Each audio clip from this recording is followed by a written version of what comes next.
and it's this huge gazebo. And look at these doors, these glass doors. And then all the way around is like a timeline, and they're numbered, like number 1 I was just showing you, 2, and they just go, so you get the history of the bison all the way around.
Hello, Marks on Our Adventures.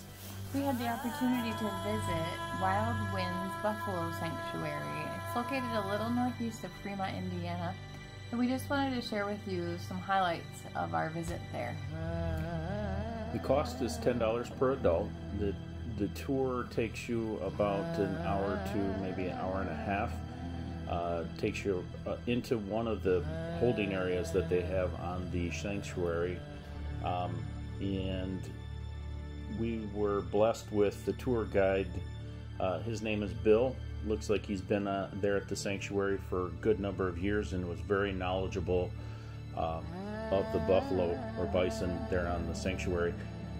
We will let Bill explain the information about the bison on the sanctuary, and we do apologize that it's very windy that day, so the sound is not that great. Coming from him, obviously he wasn't mic'd. So, and there was a baby that was along with us on the tour as well. So we'll let Bill take it from here.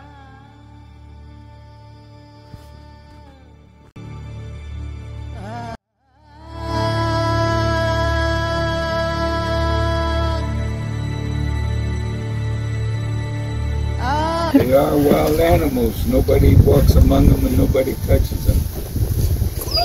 It's like out of Yellowstone, and that's one of the older babies that's coming up.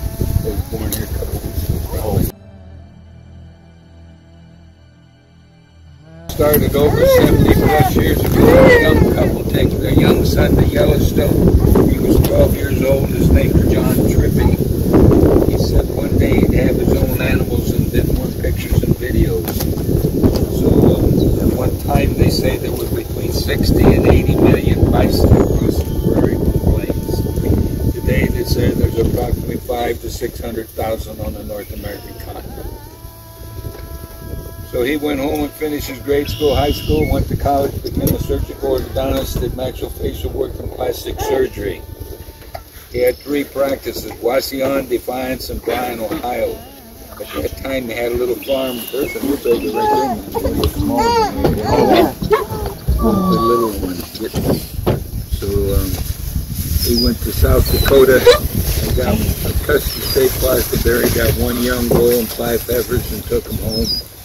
Well, it didn't take too long. So about 30 years ago, he walked 400 plus acres here. Decided this is where he would take and have his retirement home and a place he could have his hobby, which he wasn't going to share at the time. And but so many people started stopping. They wanted to see him, so he started to put the gift shop up and started doing tours. So the 1st of May they start their rotation once we start getting the hay cut ahead of them, and they are strictly grass-fed animals. They get no grain. We go through about 1,600 rolls of hay, and they weigh between 800 and 1,000 pounds each. And we cut the grasses here. So come the end of October, they're all put in a couple lots up there.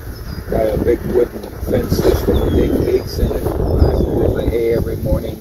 And if we know a storm's coming in, or if it's storming, they'll get 7 of those rolls, and we cut the strings and normally unroll them like carpet so they can all share.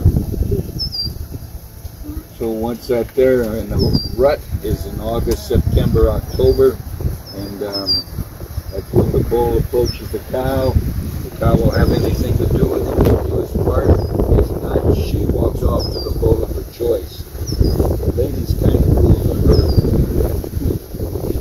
These two guys that would toss when they weren't really fighting, they were just kind of sparring with each other. If they were going to be fighting, they would then try and gore each other in the side of the neck or something like that. They would just be hand to hand. Those boys were about 4.5 years old each. Here they can live into their late, and mom controls that. Sometimes she might go 3 or 4 years without giving us a baby. Then she might start giving us babies again. But once they get into the new grass, it seems like they've helped kind of loosen things up. Mom's been pregnant now for 283 days. Wow. She'll walk off a little ways for privacy, and she will take her an hour, hour and a half. She comes back to herd with that little burnt orange colored baby. And that baby weighed between 30 and 45 pounds. That baby could outswim any person when it's born. And in 3 steps, it's got to be able to run between 30 and 35. And right now, they're shedding their winter hair, and it's hair like our hair. They'll keep the hair on their head, their chest, their beard, their front legs, strip on their hump, the tassel on the tail, but the rest of them will smooth out like our horses and cows are. And that hump is a solid muscle. So, but in the wintertime, when that hair is so long, it's hard to tell the guys from the girls because we can't see the tassel or the plummet on their belly. So then we look at their horns. They all have horns. So that concludes the highlights of our trip. We just wanted to share with you too, if you go to their website, they do have an awesomely designed bed and breakfast on site that is reservable there. And then there is a really unique gift shop as well that sells bison meat and other unique items. So we hope you'll check it out. Thanks for watching. See you on the next adventure. If you like this video, please like and subscribe.